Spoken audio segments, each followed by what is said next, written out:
अस्सलाम वालेकुम प्यारे व्यूवर्स। उम्मीद करती हूँ आप सब खैरियत से होंगे, खुशो खुर्रम होंगे और अपने अच्छे अच्छे से कामों में बिज़ी होंगे। अल्हम्दुलिल्लाह में आप सबको वेलकम कहती हूँ।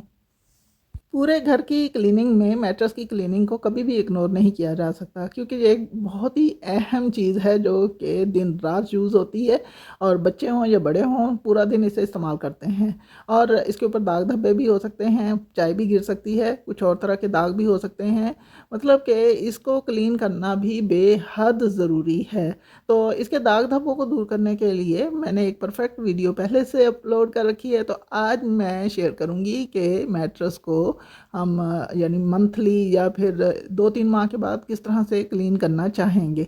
बहुत ही आसान तरीका शेयर करूँगी जिसको देखकर आप ना सिर्फ मैट्रेस को क्लीन करते हुए बड़ा एंजॉय करेंगे, बल्कि आपका मैट्रेस भी बहुत अच्छे तरीके से क्लीन होगा और जी आसान भी लगेगा। तो इसके लिए सबसे पहले हम लिक्विड तैयार करेंगे। तो हमें चाहिए होगा सर्फ़।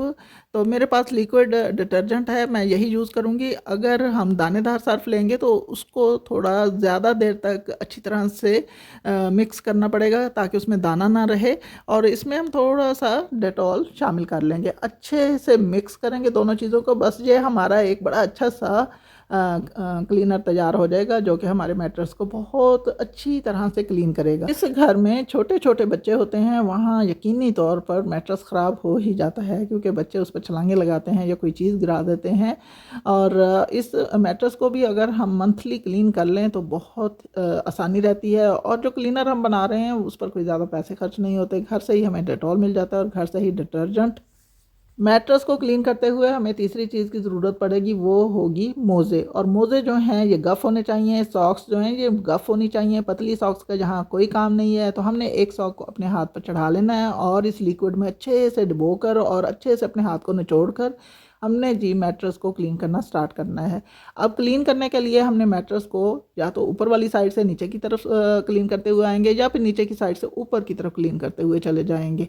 हमने ये नहीं करना कि एक साइड से अगर हम अपनी डायरेक्शन लेकर आ रहे हैं हाथ की तो वापस उस तरफ मुड़ कर जाएं, नहीं जी। हमने ऊपर से अगर क्लीन कर लिया है, हाथ को नीचे की तरफ ला रहे हैं, तो हमने उसके बाद जी अगली लाइन स्टार्ट कर लेनी है। उसी लाइन पर हम वापस बिल्कुल भी नहीं जाएंगे। मैट्रेस के थोड़े थोड़े हिस्से को क्लीन करने के बाद दोबारा से लिक्विड में अपना हाथ डालेंगे और अपने हाथ को थोड़ा सा रब करेंगे ताकि हमारे जो मोज़े में मिट्टी घुसी हुई है वो उतर जाए। और उसके बाद हम दोबारा से अपने हाथ को अच्छी तरह से निचोड़ कर मैट्रेस के दूसरे हिस्से को क्लीन करना स्टार्ट करेंगे। मैंने ये लिक्विड बहुत कम मिकदार में बनाया है। जैसे ही ये लिक्विड ज़्यादा गंदा नज़र आए, मैला नज़र आए, तो हम इसे गिरा कर दोबारा से नया लिक्विड तैयार कर लेंगे। अच्छी तरह से इसको सारा क्लीन करने के बाद इसकी साइड्स को भी हमने उसी तरह से क्लीन करना है, क्योंकि इधर से इसकी स्टिचिंग होती है। स्टिचिंग के अंदर कहीं ना कहीं मिट्टी जो है वो अच्छी तरह से फिक्स होकर बैठी हुई होती है, तो हमने उसको इसी अंदाज से क्लीन करना है। इसके बाद जी ये जो हमारा मैट्रेस होता है दोनों साइड से एक जैसा ही होता है ना, तो हमने क्या करना है, पंखा चला देना है। या धूप में हम रखना चाहें तो धूप में भी इस मैट्रेस को रख सकते हैं। उसके बाद जी जब ये ड्राई हो जाए तो दूसरे हिस्से को हमने इसी अंदाज से क्लीन कर लेना है। मैट्रेस की तरह की बाकी चीज़ों को क्लीन करने के लिए मैं आगे जाकर आपको बताने वाली हूँ कि किस तरह से उन्हें क्लीन करना है। तो किसी भी रूम में पड़े हुए बेड पर जो भी मैट्रेस पड़ा हुआ होता है वो उस रूम के माहौल को अच्छा या बुरा करने में बड़ा अहम किरदार अदा करता है। तो इसका अंदाज़ा आपको खुद को भी बहुत अच्छे तरीके से होगा कि जब हम एक रूम में दाखिल हों तो सबसे पहले हमें उस रूम की गुड स्मेल या बैड स्मेल से ही पता लग जाता है कि यहाँ पर क्या चीज़ अच्छी है, क्या चीज़ बुरी है। तो जी जो मैट्रेस गंदे होते हैं उनमें से बैड स्मेल आ रही होती है, तो आने वाले को भी फ़ौरन पता लग जाता है कि इस रूम में यानी मैट्रेस क्लीन नहीं है। और अगर अच्छी गुड स्मेल चाहिए हो तो हम इसके लिए एक रूटीन बनाएं, अपने मैट्रेस को अच्छी तरह से क्लीन रखें।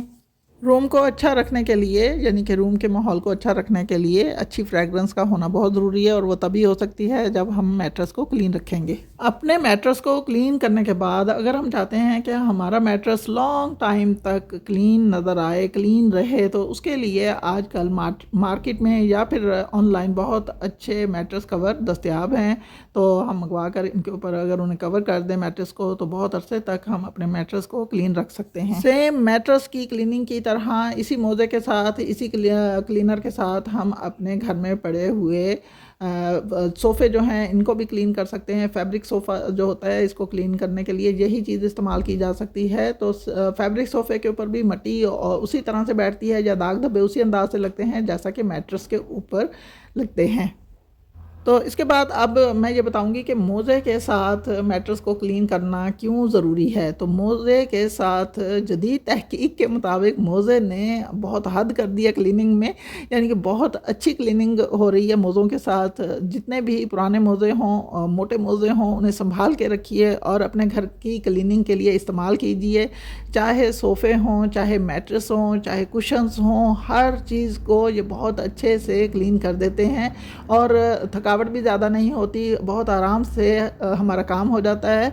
और इसके अलावा जी मोज़ों के साथ मैंने और बहुत सारी वीडियोस अपने चैनल पर अपलोड की हैं कि हम किस तरह से बाकी काम भी इसी से ले सकते हैं। मैट्रेस की क्लीनिंग या फैब्रिक टाइप सोफ़ों की क्लीनिंग के बाद हमने एक ज़रूरी काम जो करना है वो ये होगा कि इस तरह की मोटी मोटी भारी भारी चीज़ें हम बाहर धूप में नहीं ले जा के रख सकते। तो ज़रूरी है कि हम अपने घर के पंखे ऑन कर दें।